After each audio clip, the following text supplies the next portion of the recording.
The Legend of Zelda Ocarina of Time 3D was released June 16th, 2011 for the Nintendo 3DS. It is the first of the Zelda games to come out in this decade, and it's basically just a remake of the original Ocarina of Time on the Nintendo 64.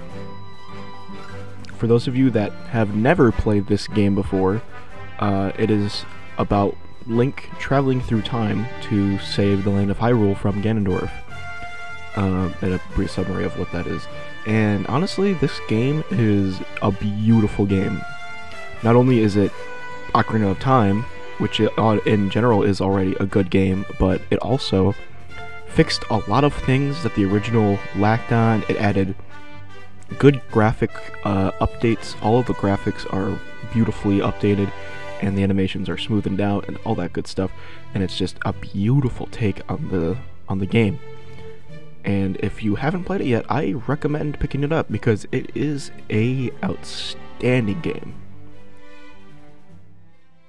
Four Swords Anniversary Edition was released on September 28th, 2011, and was a download exclusive release for the 25th anniversary of the Legend of Zelda series. And it was only available on the DS and 3DS, and it was essentially just a remaster of the Game Boy Advance game, minus A Link to the Past being available with it, and it added, like, its changes were pretty small, but they were good improvements. Like, the whole thing, like, it doesn't include, you don't need to have link cables to play with your friends, you only need the system and the game, which was free, so it costed you nothing to play as long as you had a 3DS or DS, and it just used wireless communication and you could play together, which was awesome because Four Swords is a lot of fun with friends, and it being free and literally all you need is a DS and 3DS, DS or 3DS, was awesome. So it made for a pretty great release, and Four Swords was a lot of fun, and this remaster was awesome, and a great way to celebrate the 25th anniversary of Zelda. Skyward Sword, released November 20th, 2011. What can I say about it, other than this game was an absolute masterpiece. I remember opening it up Christmas morning back in 2011, and it was honestly the greatest gift anybody could get me. I also got a Cherry Red 3DS back then, but I was just so excited to finally play a brand new Zelda game that allowed me to wield the Master Sword like the Wii Remote was like the actual blade or the handle. And the commercials for it were just incredible, and oh my gosh, I love it so much. Skyward Sword takes place at the very beginning of the Zelda timeline in a place called Skyloft, where Link and Zelda are actually childhood friends and not separated by royalty and peasantry. So, you know, it's interesting to see those two interact. It's actually really, really cute. Not gonna lie. Anyways, something goes wrong, and Zelda gets thrust down into the world below Skyloft, and Link has to go on a quest to find her and save her, and yada yada. You kind of get it at this point. And the one thing that makes me really hate Skyward Sword has probably got to be Girahim. He's just awful, man, and he scares the hell out of me. I don't like it, man. But another fond memory of mine was on Christmas morning, I put in that game right into the Wii, and I was so excited to play it, except I learned the hard way that you need a certain kind of Wii Remote to actually use the game. And that was the Wii Motion Plus. So what did we do? We went out the very next day, got a Wii Motion Plus, plugged that right in, and I still never beat the game. It took me a good while before I was finally able to complete it. Many years later when I actually picked it back up, and it's the whole start of my channel with a whole Let's Play. And you know, I could go on a whole tangent, but I know I gotta keep this under 2 minutes, so Skyward Sword for the win, everybody. next up on the list we have The Wind Waker HD. The Wind Waker HD was released October 4th, 2013 in North America, and oh my god, I love this game. The Wind Waker HD is a remake of the original The Legend of Zelda The Wind Waker from the Nintendo GameCube, beautifully remastered on the Wii U, and it is a gorgeous take on what Wind Waker could have been if the GameCube was able to run such just such beauty. There's a lot of contrast differences. They updated shadow effects, updated textures. In general, just the entire game is a lot better. One thing that I do love about this remake is the hitboxes are updated, so it's like a lot better to fight enemies, well, faster I should say, and yeah, it's a beautiful game. If you have not played The Wind Waker, it is about Link traveling the Great Seas to save his sister, and indirectly also saving the world from Ganondorf's clutches. It's awesome. It's just so good. Be sure to play it if you haven't, because this remake, we are approaching 10 years on the remake, and we're almost to 20 years on the original Wind Waker, which is also incredible. So yeah, be sure to go play this. The Legend of Zelda: A Link Between Worlds was released on November 22nd, 2013. The game took a world we once knew in A Link to the Past and gave it brand new life. Using the software capabilities of the 3DS, A Link Between Worlds brought unparalleled beauty to Nintendo's handheld system and is arguably one of the best 2D Zelda games. It offered brand new, never before seen, and never again seen Zelda mechanics. Also had many challenging dungeons to conquer, its own version of the Dark World, and a unique antagonist, which is my favorite part of it, to be honest. I enjoyed every thrilling moment of this installment and the beautifully orchestrated music that enhanced it along the way. Hyrule Warriors slashed its way onto the beloved Wii U on September 26, 2014. While being very different from traditional Zelda games, Hyrule Warriors offered its own exhilarating experience. You hack and slash through moblins that are half your body size to defend your keep. In doing so, you get to see jaw-dropping battle animations that'll leave you speechless. Hyrule Warriors had its very own story that introduced new characters never seen in any Zelda game prior, and of course had returning characters such as Link, Zelda, and Impa. But not just them, nearly every warrior from the Zelda franchise is in this game. The best part, and possibly my favorite part of Hyrule Warriors, is you're not limited to just playing Link. There's even some story dedicated to you playing as the enemy. To top it all off, it was multiplayer, so you could play with friends near or far. On February 13th, 2015, the Nintendo 3DS got a blessing unlike any other with the release of The Legend of Zelda Majora's Mask 3D. Much like Ocarina of Time 3D, Majora's Mask was an enhanced remake with some minor and major changes to it. The game's race against time added to the gravity of the story, and one thing that certainly didn't change at all was the intense lore that brought many fans into the game. Honestly, that's my favorite part of Majora's Mask, the dark lore and tons of side quests that tells more of the lives of each individual character, not just in Clocktown but throughout Termina. This is especially present in the Anju Cafe side quest.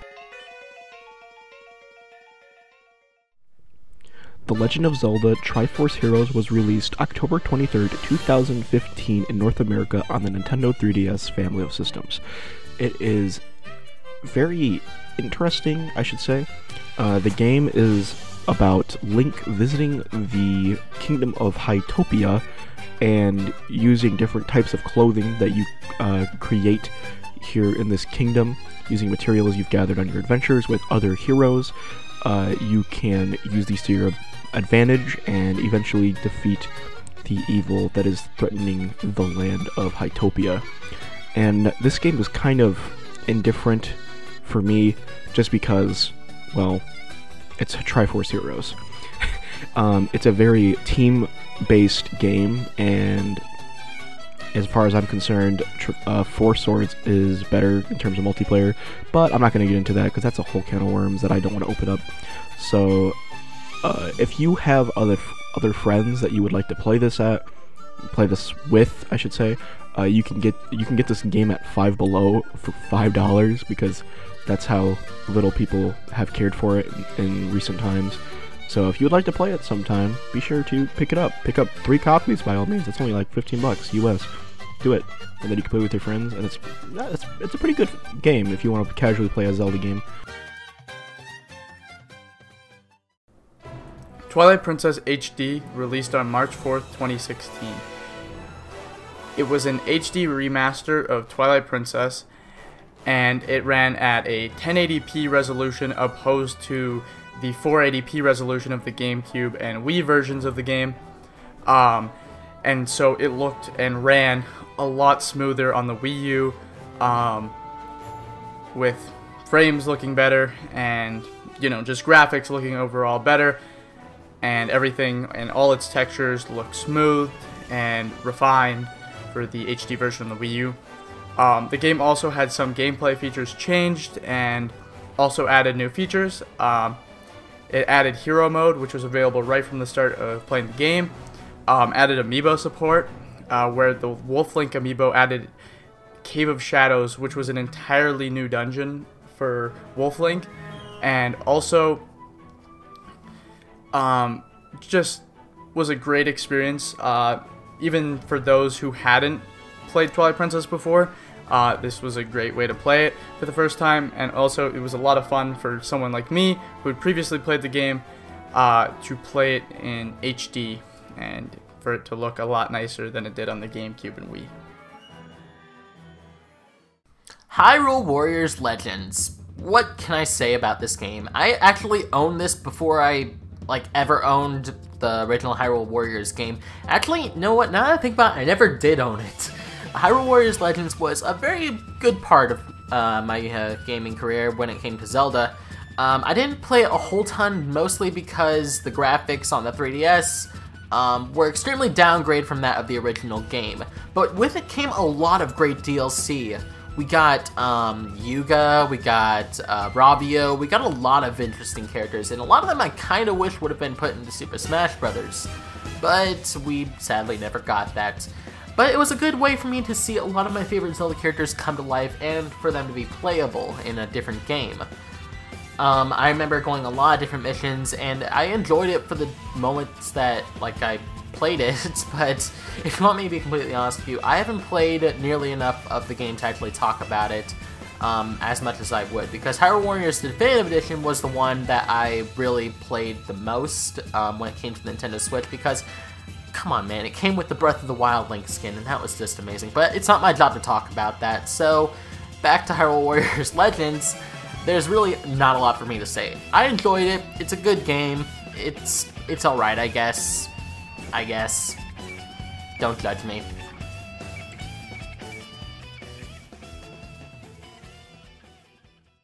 My Nintendo Picross, The Legend of Zelda Twilight Princess, was released on March 31st, 2016, which was a Zelda-themed Picross puzzle game that was an exclusive My Nintendo reward. And each puzzle is based off of Twilight Princess characters and items, and Midna teaches you how to play the game, but other than that, it's just a Zelda-themed puzzle game, and I'm not very good at puzzle games, so I gave up after playing for about 20 minutes. The Legend of Zelda Breath of the Wild was released March 3rd, 2017, alongside the launch date of the Nintendo Switch. Oh man, what can I say about Breath of the Wild? This game consumed my entire high school career, and I remember just spending eons playing this game. It's just such a beautifully created game. The development for this game started in 2010, and it went on until, well, 2016 to be released in 2017, and this game is open world perfection, in my opinion. The story of this game, Link wakes up 100 years later from some kind of war that broke loose, and it's up to you, the player, to either run around the world, do whatever you want, or you can discover what happened to Link 100 years ago, what happened to the Kingdom of Hyrule 100 years ago, and so much more. This game is beautifully made, all kinds of stuff to do, all kinds of things to explore, to discover, to find, to monsters to kill, divine beasts to take down, and just, it's just a beautifully created game. So if you have not played Breath of the Wild, this game is not even a game, it's an experience. This is an experience I feel like everybody should at least try, just because it's that good of a game, and it really deserves praise. And I honestly kind of think that this game is worthy of Game of the Decade, just because of how beautifully created it was.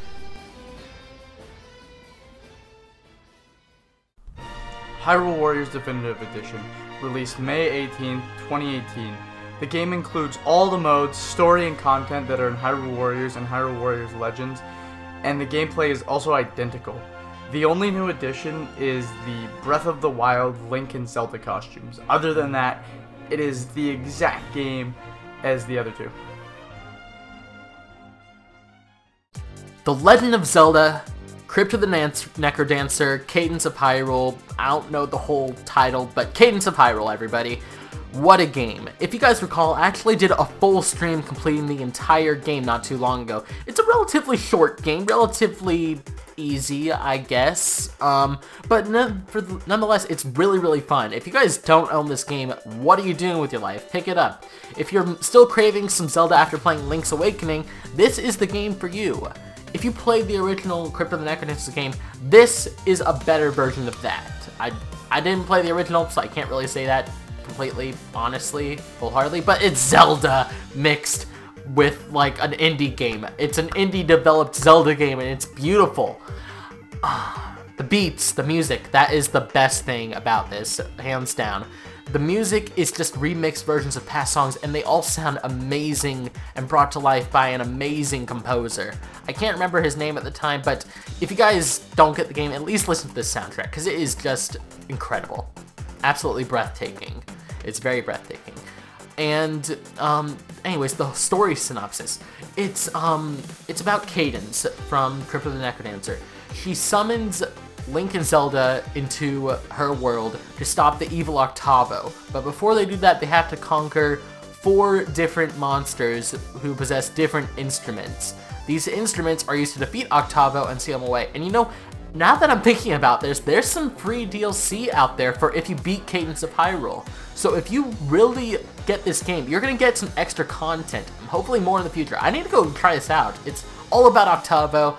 I'm going to play it, I'm going to enjoy it, and I'm really going to love jumping back into this musical, amazing, freaking awesome Zelda game. Yeah!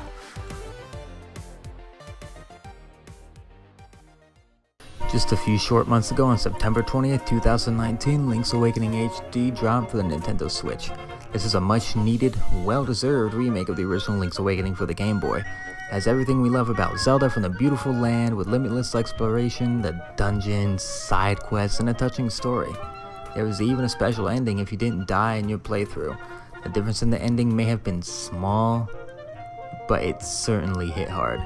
We will never, ever forget the feeling of seeing Martin fade away in the sky.